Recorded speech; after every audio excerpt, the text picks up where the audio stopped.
Yo, we just people from the north side. Once and Timmy's at the shore fine. Winter ready on the four ties. Heavy traffic during 4-5. Gotta hustle on your own time. Color people every port side. We just people from the north side. Ladies and gentlemen, it's your host, your boy George McKay, back with a returning guest, the Van City Vulture himself, the legend. And I say legend because you are. In your young age, you've done a lot. You've accomplished a lot. The one and only Judas Icuras, now officially signed to TNA. Yes. Let's talk about that. That's the first question. Sure, Sinner and Sate, you guys were blowing up, had a career year last year. And then we get the big news that you were signed, sealed, and delivered. You are part of that rising tag team division again in TNA. What was that whole process like? It must have been a whirlwind for you and for your tag team partner. Yeah, of course. I mean, it was just a lot of talking to a lot of different people. You know, we had a lot of really good rubs and rubbed some shoulders with some amazingly talented people that took a liking to us. Fortunately, Josh Alexander, obviously, Motor City Machine Guns. You know, I think they put in some really good words for us. Just after working them and just being good people with them. So it's amazing that stuff works out like that, because I feel like it doesn't work out for a lot of people too that get the exact same opportunities and get the exact same friends in the business, but every once in a while it really does work out. So we're really grateful to be with TNA. We honestly love it there. So far, it's been a really great atmosphere, and I think we're looking forward to the next steps. I mean, we're just getting started, right? So now that we're with Josh and stuff too, I think we're really starting to grab the reins a little bit more, which is nice. Yeah. What's it like being part of, the Northern Army, such a killer faction? It reminds me of Team Canada of old. Sure. It's like a modern day Team Canada. Yeah. And that's what we have. That's what we're building right now with this Northern Army. Yeah. What's it like being under the learning tree of a Josh Alexander, having Josh Alexander being the captain of the ship, but you guys also being there to just have some like that? The whole stuff you did at BFG with Macklin, even before Macklin, was insane. It was enjoyable as hell to watch. Him getting zip tied, the three of you just ganging up on him. All that stuff is so cool. Yeah. What's it like in this experience being part of Josh Alexander's first real faction? Sure. Yeah. I mean, it's really cool to be a part of it for him. We feel really honored to be basically handpicked by him, because I know there's so many options. There's so many really talented people that are surrounding him, especially too. So it feels really cool to be kind of handpicked by him to be in that group. And I think just after every match, it's nice to have his eyes on basically every single thing we do, because I value his opinion honestly a lot more than I'd say most people in this business. So to have him to be able to give critiques to us, everything, clean up everything. I think it's honestly the best thing that could happen to us. So I'm stoked. Yeah. Absolutely. And you look at TNA, I look at TNA as an evolutionary standpoint in the industry. And when I say that, I mean they elevated women before women were elevated. Yeah. They elevated tag teams before tag teams were elevated. And now you see all these other companies kind of taking suit, like WWE bringing the MCMG over there to elevate their dying tag team division. Because let's be honest, they only had 2 or 3 really good tag teams in WWE. And now they have the Motor City Machine Guns, which elevates the product extramentally, because those guys are what I consider to be the grandfathers of modern day tag team work. And then you look at TNA, they lose the MCMG, but they also bring in all these great tag teams to keep the evolving tag team division growing. How cool is that to be part of that, I guess, next stage of evolution, especially in tag team wrestling? Sure. I mean, even to the idea of even trying to fill even a tiny hole of what obviously MCMG leaves. I mean, there's so many other tag teams that are going to be filling that space and are going to be stepping up to the plate, but to even try and play a part in that and try and make sense of the tag division again. I mean, it's booming right now, so I'm really stoked to be involved in it. And there's a lot of teams I still want to work, so it's cool. Well, speaking of that leads perfectly to my next question. That's how fluid we are. Who do you want to work? Who's not to say the cliche dream question, but right now looking at the TNA tag team division, who would you love to sink your teeth into with some kind of a storyline or some kind of a match? Yeah, I mean, obvious. Hardy's would be cool. Hardy's would always be cool at any stage of my entire life, and especially right now as an actual signed wrestler. I think that's insane to say, and to think that I'm co-workers with them is crazy. Also, we've gotten a chance to face some like pretty good, amazing teams so far, and I mean a rematch with basically every single one of them sounds like a must. I would like Edwards and Myers as well. I mean there's a lot to be learned. There's a lot to be learned from a lot of teams there. I'm hoping yeah, we get to work some more independents too on the East Coast. There's a lot of teams on the East Coast that I still want to, get our first with. Miracle Generation is a big one. They're so amazing. I want to work them really bad. So hopefully that happens. Yeah.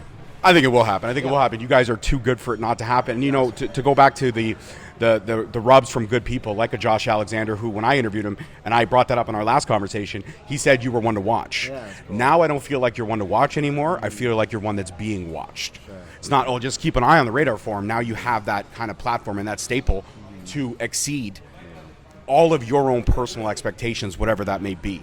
In the short term, obviously the tag team titles are something you vividly have your eyes on. Of course. But in the long-term game, could we see a Judas Icuras in the X division? Could we see, Sinner and Sate not so much break up, but split apart to go on kind of singles runs on their own? Sure. Not that I want Sinner and Sate to go anywhere anytime soon, because I love the work that's being done. Yeah. But do you see yourself, I could see you going 60 minutes with a speed bomb like Bailey. Right. I could see you going 60 minutes with a Trey Miguel. And that's me being a fan and respecting the work that you put in. Because where you were a year ago and where you are now, I see the growth. And I see the growth in the best ways possible. I got a chance to see you in an intimate setting last night. Did 3 matches back to back. Yeah. It didn't go your way, unfortunately. Yeah. But, what's that like, man? Just the fact that you're evolving at such a rapid pace, but you still even said yourself there's still so much to learn. Yeah. It's just honestly getting yourself out there, and it's also just not being complacent and not being basically happy with your spot, essentially. There's there's never really been a lot of points in my career where I've been okay, cool, I can kind of chill out now. Every single thing that I've gotten, even when we got signed, I was and it's very cliche, but it's the work does kind of begin there. You know what I mean? You haven't done anything. You really haven't done anything. You got signed, and it's very cool, and it means a lot, and it's really good for your name. But until you do something there, it doesn't mean anything, right? So, and I've kind of always had that mindset. There's been maybe a handful of times where I've been able to kind of sit back and really enjoy what I've been doing, but the rest of the time, I think it's honestly just been on to the next thing. Let's make new goals. Move goalposts. And I think that's the most important part. I think people sometimes just get not even complacent. Comfortable? Would you say comfortable? I think comfortable, but not even in the forefront of their mind either. You know what I mean? They're just they think they're still elevating and stuff. And I think that is the case. Sometimes you do have to settle out and work in one place for a while or something. You know what I mean? But I think it's just always pushing forward. And it's sometimes it just kind of comes and works out for random ways that don't really make any sense, honestly. Promoters reaching out to you for once is crazy. You know what I mean? That's a crazy experience. You're not having to message people anymore. That's a nuts thing to feel, and just getting flown out places is insane. You know what I mean? Being everywhere every weekend is crazy, and you never feel like you're worth it either. Personally, at least to me. So I think that's also the same mentality is I feel like I gotta prove it still every time. Yeah, right. So I actually get what you're feelings on that in terms of proving yourself. I've been grinding with the podcast for 9 years, and it's been humbling to have the opportunity to speak to people. But now when people remember you, people are like, yeah, I'll totally give you time because the last conversation was so relaxed, last conversation was so fun. Hearing those words from everyone, it makes me feel like, oh man, am I doing this? I'm doing the right things, but at the same time, do I deserve to be here? So I get that whole imposter syndrome feeling. Not saying you have that, but I get the consistent need. So you do have that. So does it? For me, it's never gone away, and I don't think it ever will. Do you think for you, even if you reach the heights of the career that you want to reach and you keep moving those goalposts, will you ever feel like, okay, you know what, I know I belong? No, and I think that's a super important part of just always trying to better yourself I think I'm always going to feel that. I think that's one of the main feelings that honestly drives me in wrestling is just imposter syndrome, and thinking of the opportunities that I've gotten that other people that I consider better than me haven't. I think it's hard to not try and work as hard as possible in the ring when I'm in there, I think I don't think I'll ever lose it, honestly. And I think it's better that way.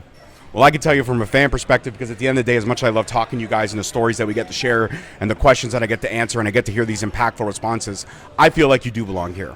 And I feel like you've proven yourself, but if you feel like you still have the chip on your shoulder to continue to prove yourself, hey, there's no rest for the wicked. Yeah. That's 100% real. Now, short-term goals, I mean, you're talking about promoters flying you out internationally, you're getting recognized, you're getting more opportunity.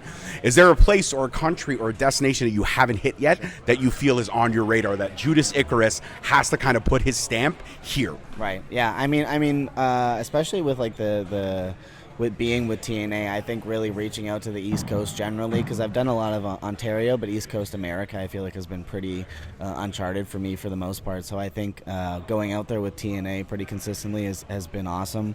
I love the opportunities that they've given us and that they've I've been able to place us in really good spots, and I think just making it out there as much as possible. Obviously, like any wrestler you'll ever meet, Japan would be amazing, the UK would be amazing. Those would be my big main ones. I would like to be in Japan regardless, just to be there. Yeah, I really want to travel a lot of the world, and to do that as wrestling would be ideal, would be the best way to travel, honestly, right? So, there's lots of places, but I would say, like East Coast, U.S., a lot of different states up and down the East Coast, and then let's say Japan, yeah. I feel like you're a student of the game in a lot of ways, because I feel like you and MJF kind of have that same mindset in terms of you're always studying. You're always kind of watching, learning, understanding, growing, evolving. Evolving would be the key point.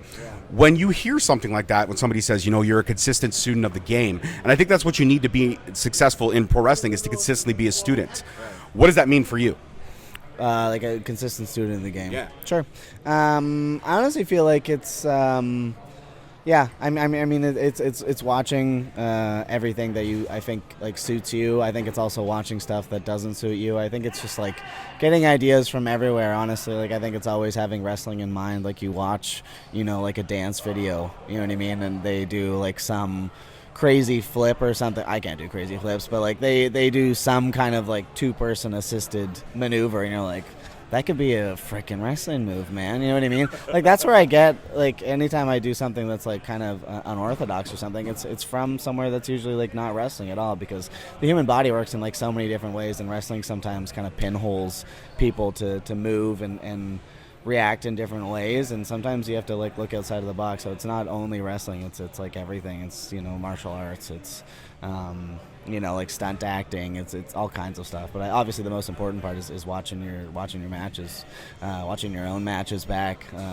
having a good idea of like how you move, how you could do things better, how you could react better, all these different things. I think that's like honestly one of the most important parts. I know a lot of people that don't really like watching their own matches back because they're like, oh, it's like cringy. It is. It is. Is it really that cringy? It's cringy, man. Yeah, it sucks. But when you have to do it. I mean, you have to do it. You have to know how you look when you do things. You have to know what it looks like when you do stuff, man. Like, you got to know. You got to be like, that sucked. Let me try something different. Oh, all the time, dude. All the time. Like, basically, watching a match back, like, usually once a match, I'm like, that sucked. Yeah, so maybe I'm not doing that again, or I'm tweaking that, or something's happening with that, right? So, yeah. I think that's what being a student of the game is, watching, think about wrestling a lot. Yeah. I like that. And my final question, because I'm a fantasy booker a little bit myself, I'm an armchair booker.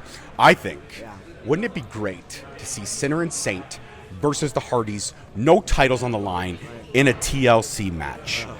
What are we grabbing? What are we grabbing at the top? Pride. A bag of pride. Fine, okay, listen, fine. Titles are on the line. TLC match. Yeah, there we go. How insane would that be to wrestle the innovators of the TLC match in a TLC match? Sure, 100%. Yeah, I mean, that would be the absolute world. I mean, that would be, bar none, as far as, like, my career's gone, 100%. That would be, like, the best. Yeah, I think that's happened for sure, so if that does happen. Nice. And bonus question, just because I think it's fun. People love to create their favorite wrestlers in the WWE universe, the 2K version. Yeah. I have seen some Judas Icuras out there. Nice. What do you think of the fact that you're like being designed now by fans in the video game. And I also heard whispers that TNA may be coming back with their first video game. I've heard just rumors. Nothing's official, but I've heard rumors because they haven't had a TNA game since Xbox 360. So we're due. We're due for a TNA game. But how cool is it to know that there are skins of a Judas Icuras out there? You may have not seen them, but they are out there. I saw them. And what do you think? I saw them. I'm a little skinny in them. Honestly, you could have beefed me up a little bit. It's fake. It's a fake wrestling game, man. Like, you could have just added a couple ripples. But otherwise, pretty cool. I mean, honestly, not pretty cool. It's like, again, Imposter Syndrome. It's like, I can't believe people are doing that, man. Like, anybody gives a damn about me, so it's cool. Yeah, it's really awesome. I love that. I love that. This conversation was short, sweet, and simple, but it's what we do here on Straight Talk. We hit them hard, we hit them quick, we hit them fast. And as always, man, it's a pleasure to have you back on the show. I appreciate the time. Of course. Thank you. All right. Guys, that's it for this one with the Van City Vulture. Peace, love, and wrestling. See you next week. Peace. We just people from the north side. Once the Timmy's hit the shore fine. Winter ready on the full ties. Heavy traffic during 4-5. Gotta hustle on your own time. Color people every port side. We just people from the north side.